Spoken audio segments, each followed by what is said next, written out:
Sallallahu Alhamdulillah haqqa hamdihi Alhamdulillah hamdan katsiran thayyiban barakan fihi kama yuhibbu rabbuna wa yardah. Asyhadu an la ilaha illallah wa asyhadu anna Muhammadan abduhu wa rasuluh. Allahumma shalli wa sallim ala sayyidina Muhammad wa ala alihi wa ashabihi wa man tabi'ahum bi ihsan ila yaumiddin. Amma ba'd.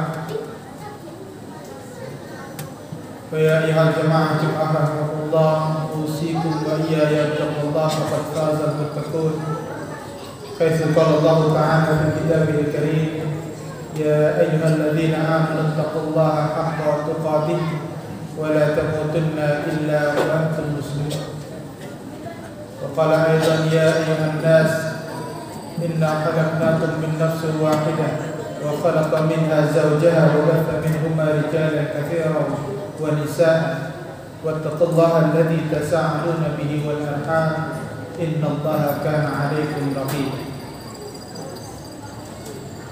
أما بعد jamaah rahimahullah, syukur kepada Allah Subhanahu wa taala, siang hari ini kita diberikan pelimpahan nikmat melaksanakan ibadah Jumat, ibadah yang menjadi tujuan utama dihidupkannya manusia.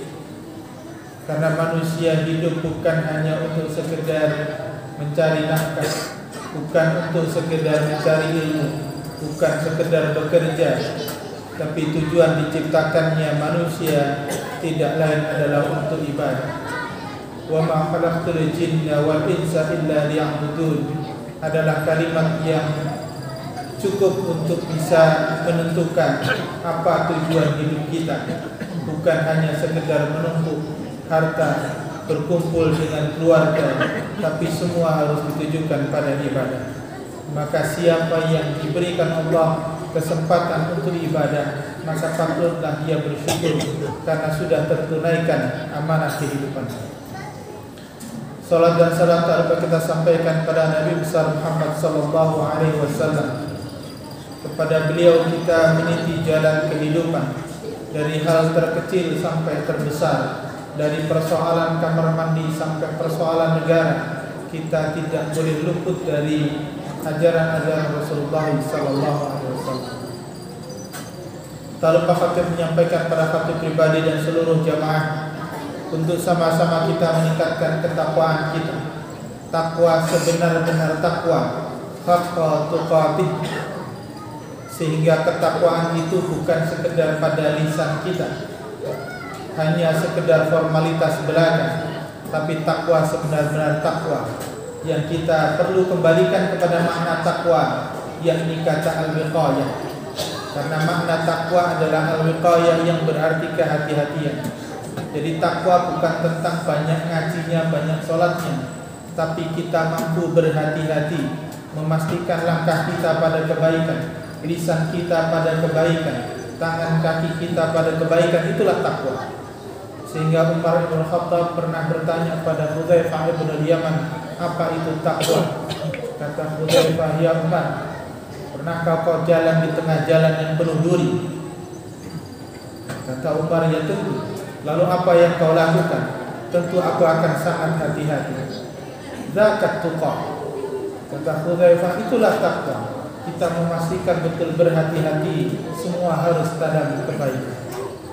Jemaah rahimahullah, pada kesempatan singkat ini jika kami menyampaikan hal sederhana yang kita lakukan sehari-hari tapi kadang-kadang salah memaknainya, yakni persoalan ikhlas dan profesionalisme.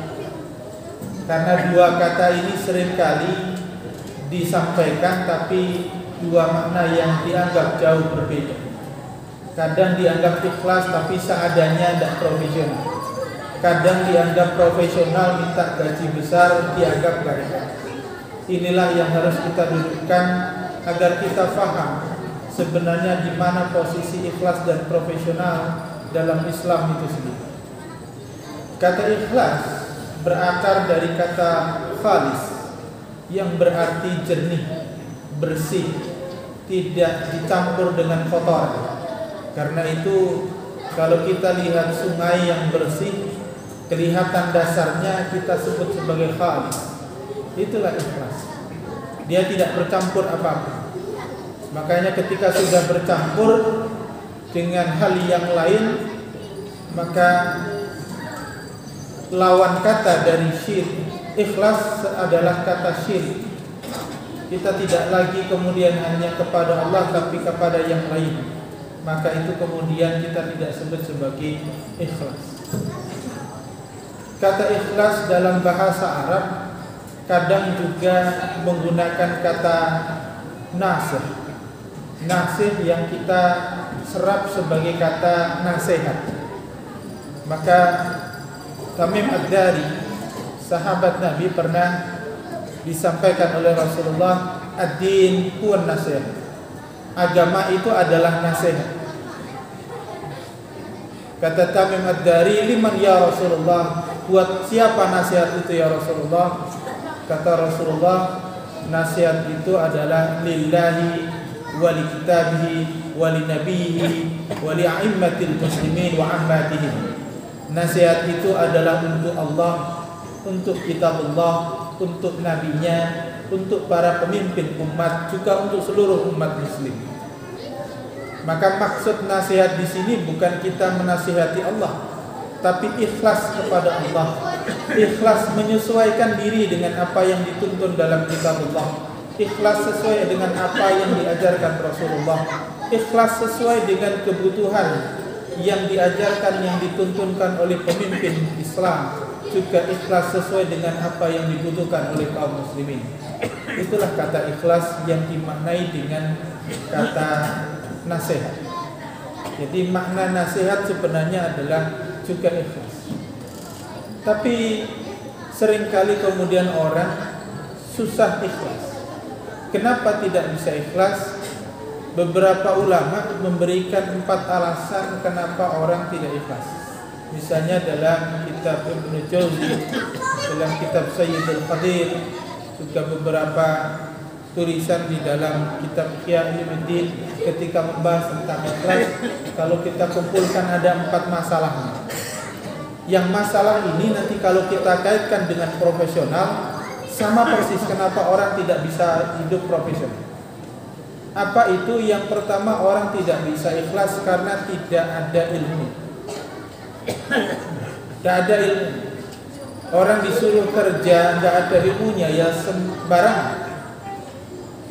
Dan kita sebut dia tidak ikhlas karena sembarangan. Maka ikhlas itu harus ada ilmu. Semakin sulit kita ikhlas, tandanya semakin rendah ilmu kita pada pekerjaan yang kita lalui. Alasan kedua, seorang tidak bisa ikhlas adalah tidak jelasnya tujuan. Apapun yang kita lakukan harus jelas tujuannya.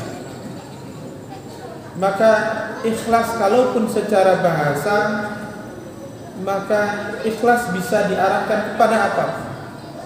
Orang yang niatnya hanya karena uang, maka dia ikhlas karena uang. Kalau orang hanya inginkan pujian, maka dia ikhlas karena pujian. Namun memang yang diperintahkan oleh Islam, kita harus ikhlas karena Allah. Kita tidak ingin pujian manusia, tapi yang kita inginkan adalah Allah ridha pada setiap pekerjaan kita. Maka tujuannya harus jelas. Begitu tujuan tidak jelas, sulit kita ikhlas. Bekerja tapi tujuannya macam-macam. Gaji juga tujuan, jabatan juga tujuan, pujian juga tujuan. Maka sulit sekali ikhlas. Harus satu tujuan. Meskipun yang lain nanti bisa didapatkan, tapi tujuan harus satu. Sama seperti kita kemudian berkendara, harus ada tujuan yang jelas.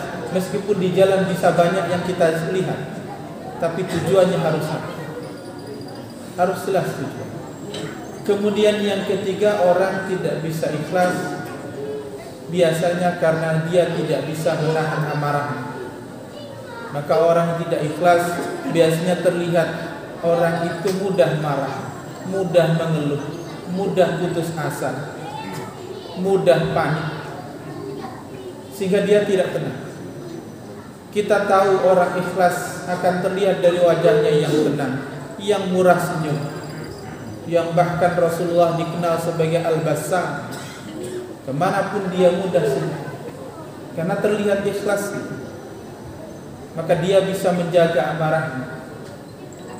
Dan disitulah Rasulullah sampaikan, laisa shadidul bisur'ah, innama shadidul ladzi yamliku nafsahu indal ghadab. Orang yang kuat itu bukan orang yang menang bulat, menang bertarung, tapi tanda kuat adalah dia mampu menjaga amarahnya. Inilah orang yang akan mudah ikhlas. Dan yang keempat, kenapa orang tidak bisa ikhlas adalah karena dia di dalam kondisi yang salah, lingkungan yang salah, keadaan yang salah. Maka orang kalau dia dalam keadaan yang tepat, kondisi yang tepat, situasi yang tepat, dia mudah ikhlas. Dia tidak mudah terpancing orang lain, tertipu dengan pujian-pujian orang, tertipu dengan jabatan-jabatan. Kondisinya tepat. Dan empat hal ini kalau kita kaitkan dengan dunia profesionalisme, maka itulah makna profesional. Orang tidak bisa profesional tanpa ilmu. Orang tidak bisa profesional kalau tujuannya tidak satu, tidak punya integritas. Orang tidak bisa profesional manakala dia tidak bisa menjaga dirinya, tidak menjaga emosinya. Dan orang juga tidak bisa profesional manakala dia ditempatkan pada tempat yang salah. Maka Al-Quran memerintahkan fastabiqul khairat, bukan sekedar dimaknai berlomba-lomba dalam kebaikan, tapi berlombalah dalam kebaikan-kebaikan. Bahkan Rasulullah sampaikan, innallaha kataba alaikumul ihsan fa ahsinul dzabha wa idza dzabhtum fa ahsinul dzabha wa idza qataltum fa ahsinul qitla. Allah mewajibkan kita untuk bertindak dan berperilaku dengan ihsan, lakukan yang terbaik, bukan seadanya, bukan ikhlas itu seadanya, tapi lakukan yang terbaik. Bahkan ketika menyembelih, sembelih dengan cara yang terbaik. Ketika harus perang pun perang yang terbaik. Maka dalam riwayat Imam Al-Baihaqi, Rasulullah pernah sampaikan, innallaha yuhibbu ala ahadin man amila amalan wa huwa yatqinuh. Sesungguhnya Allah sangat suka pada seseorang yang kalau dia bekerja, melakukan sesuatu, dia lakukan dengan sangat tekun. Kata tekun dari kata bahasa Arab yutqin, itulah tekun. Dia lakukan dengan profesional, bukan seadanya. Sebagaimana juga kita diajarkan dengan takwa, haqqa tuqatih, takwa sebenar-benar takwa, bukan takwa yang sekedar. Barakallahu li wa lakum wa nafa'ani wa iyyakum bima fihi min al-ayati wa dzikril hakim fastaghfiruhu innahu huwal ghafurur rahim.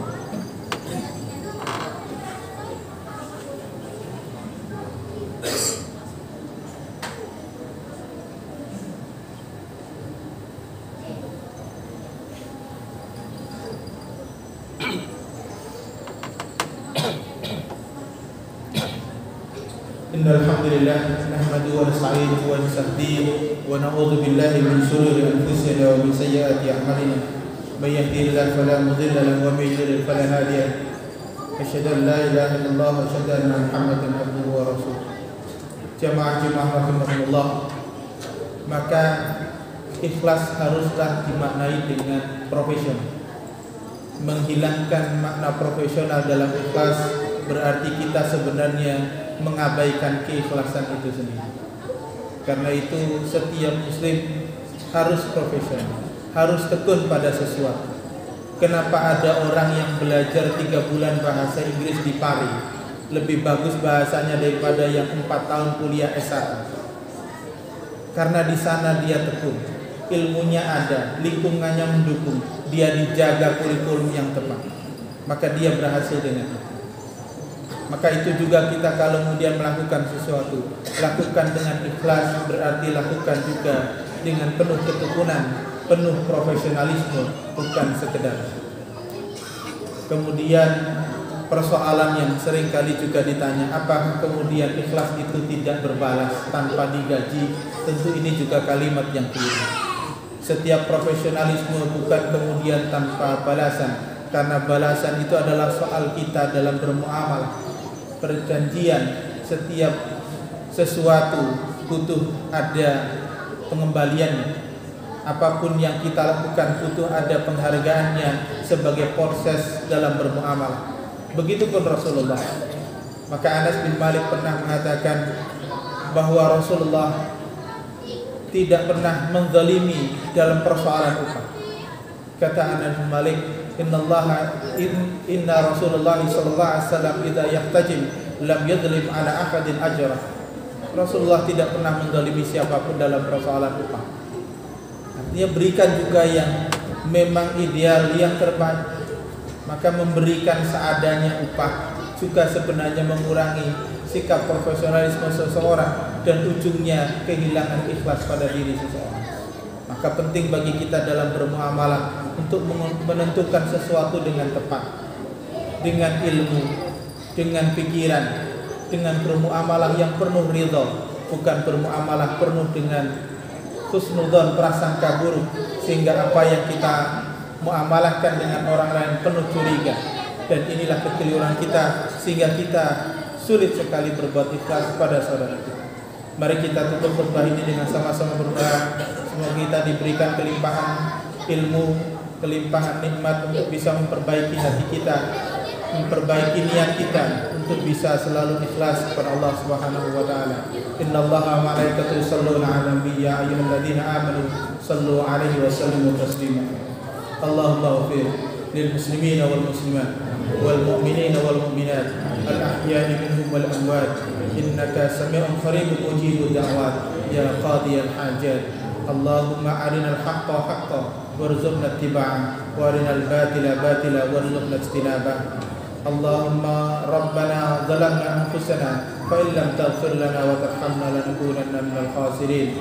Allahumma ij'al auladana salihin wa salihatin, alimin wa alimatin, najihin wa najihatin, mutaqaddimin wa mutaqaddimatin li ilahi kalimatika ya Allah. Rabbana atina fid dunya hasanah wa fil akhirati hasanah wa qina adzabannar. Walhamdulillahi rabbil alamin. Ibadallah, innallaha ya'murukum bil adli wal ihsan wa ita'i dzil qurba wa yanha 'anil fahsya'i wal munkari wal baghi ya'idukum la'allakum tadhakkarun wa la dzikrullahi akbar. Aqimish shalah.